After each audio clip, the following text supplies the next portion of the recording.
3 miles from St. Mark's Square sits an island where so many plague victims were burned that the soil itself is said to be part human ash. No laboratory has ever confirmed it. But more than 160,000 burials are estimated across the centuries. No tourist ferry stops here. No visitor sets foot without rare authorization. So why is this island still sealed off today? And what happens when ordinary Venetians finally demand it back? Poveglia hides in plain sight. It sits in the southern Venetian lagoon, a small cluster of land spanning just 18.5 acres. In some narrow sections, this ground is smaller than a city block. Every year, millions of travelers glide past on cruise ships and water taxis, close enough to glimpse the crumbling brickwork through the trees. Yet, this space remains completely absent from all public transit routes. No public dock exists. No municipal boats stop. This visible void was not always empty. By the 9th century, a permanent community took root on this tiny pocket of land.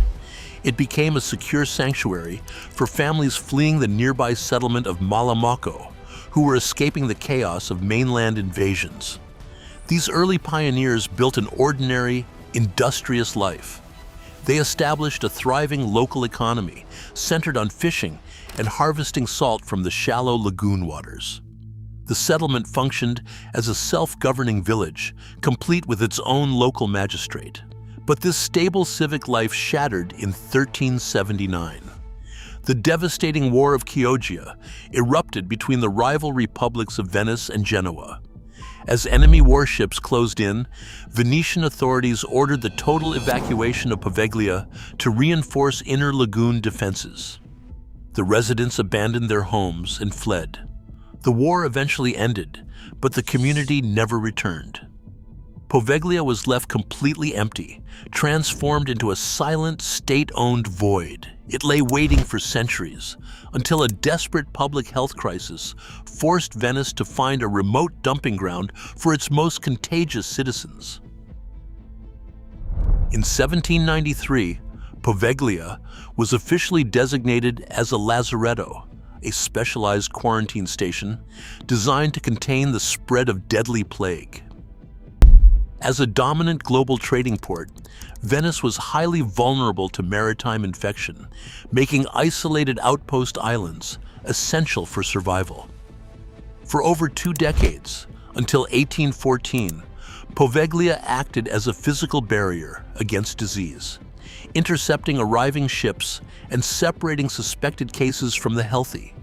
This was a system of strict isolation, not clinical treatment. The scale of the threat was historic. While popular lore claims the 1348 Black Death wiped out half of Venice, modern demographic workplaces the loss closer to 1/3, and reports of 500 deaths per day describe mainland peaks, not verified Poveglia counts. On the island, low stone containment buildings still stand, their walls bearing reported dark smoke stains from relentless fumigation fires. These toxic blazes burned raw sulfur and herbs, attempting to cleanse cargo, clothing, and spaces. But soon, isolation proved entirely inadequate. The ground itself carries the heaviest weight of Poveglia's legend. Popular accounts claim that over 160,000 people lie buried here, and that half of the island's soil is made of human ash. But these claims remain entirely unverified. Poveglia has never undergone a full archaeological excavation, and no laboratory testing exists to analyze the soil's composition. Instead, the real evidence lies on neighboring plague islands. On Lazaretto Vecchio, archaeologists uncovered mass graves containing more than 1,500 skeletons. These documented discoveries confirm the grim reality of Venetian quarantine, but they do not prove Poveglia's staggering totals. Without systematic digging, Poveglia's soil remains a boundary between documented history and myth. But as the quarantine era ended, the island's isolation drew a different kind of containment. In 1922, workers demolished the old lazaretto structures to build a new kind of asylum, one designed to lock away mines instead of infection. During the French occupation of Venice, starting in 1797, Napoleon Bonaparte reportedly repurposed Poveglia as a military weapons depot. Its strategic position at the southern entrance of the lagoon makes this military role highly plausible. Yet, no secure archival inventory exists to confirm it. Historians suspect this story conflates Poveglia with the nearby island of Santo Spirito, which did serve as a French ammunition dump. Plausibility is not proof, and this military chapter remains unverified. Instead, the island's true legacy of containment was about to take a far darker turn. The true terror of Poveglia was not born of imperial armies, but of the white coats who arrived next. In 2022, the Italian government officially converted the abandoned quarantine complex into a psychiatric sanatorium. Patients suffering from severe mental illness were moved directly into the same stone buildings that had once housed dying plague victims. For over 4 decades, Poveglia functioned as a place of absolute isolation. Inside these wards, the standard clinical practices of the era were highly restrictive. Surviving oral accounts from former staff and local families describe patients being held in prolonged physical restraints and subjected to experimental psychiatric treatments. But the verified details of these therapies are lost. The primary medical records and patient files are gone, destroyed during Italy's national mental health reforms in the 1970s. This total absence of documentation allowed dark rumors to fill the void. The stories that surround the island speak of a corrupt chief surgeon who performed undocumented lobotomies before losing his mind and leaping to his death from the bell tower. While these tales remain unverified folklore, the institutional suffering of the patients was real. The hospital operated until late 1968, when a sudden chronic failure in the island's freshwater pipeline forced the state to shut down the facility. The wards were abruptly evacuated, leaving medical equipment and personal belongings behind. The heavy wooden doors were locked, and the island was abandoned to the elements. Poveglia became a silent, decaying ruin in the middle of the lagoon. But the state's departure only set the stage for a new battle over who owned its dark legacy.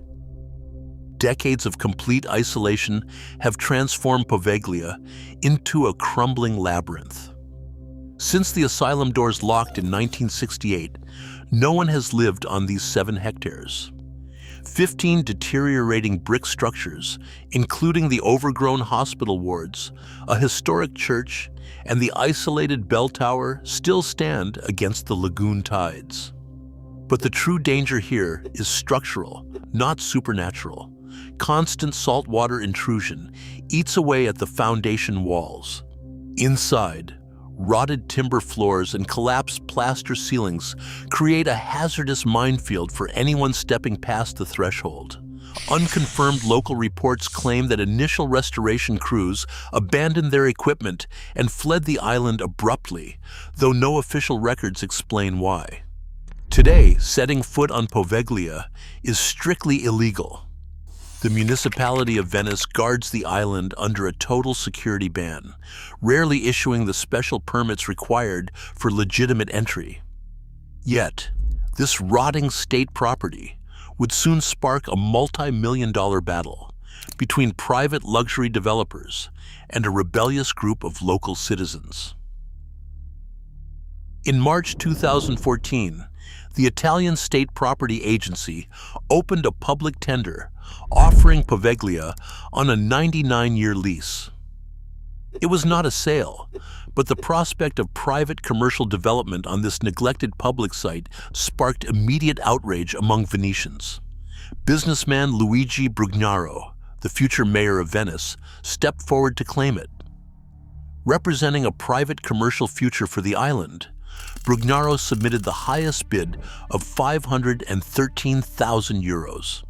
His group planned a substantial restoration investment, but the State Property Agency judged the €500,000 offer inadequate and rejected it. Poveglia remained in public hands, but the threat of privatization had changed everything. A sudden, massive grassroots campaign was already forming in the streets of Venice, determined to seize the island's destiny themselves. On July 2, 2025, the Italian State Property Agency issued a decisive concession notice. By August 1st, the Citizens Association, Poveglia per Tutti, took formal possession of the island's northern sector.